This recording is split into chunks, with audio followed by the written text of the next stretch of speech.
do it. Like, this is the worst. Tanggalin ko lang. So, ayun, nalinis ko na siya. Lagyan na ulit natin ng gel. Gel glue siya. Ewan ko kung glow in the dark. Parang, oh no, naparami. Parang clear lang. Like, sa baso lang siya blue.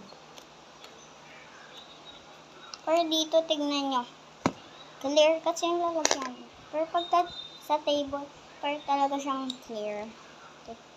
Alam yan. Ay, hindi ko na-mix.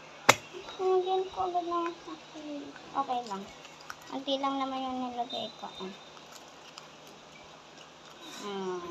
Diba? Hindi pa pudi.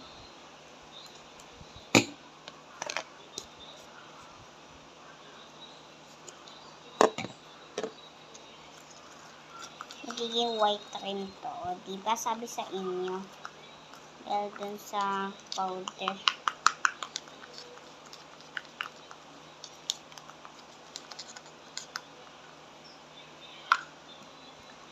Hindi pa siya fully solid.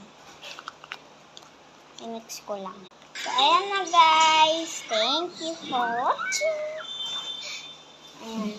Ito yung combination. Parehas lang naman sila. Parehas may white. Yun.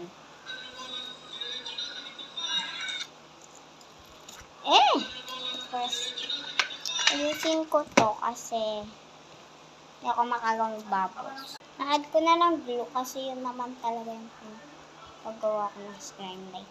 Ina-add ko ng glue para maging stretchy siya. Ano yan? Wetchy!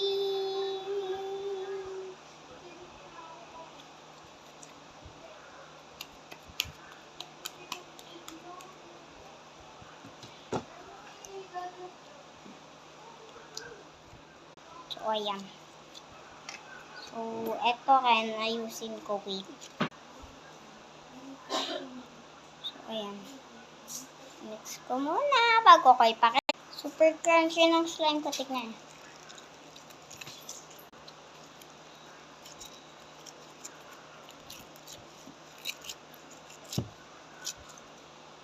Ayusin natin. First is to put a glue.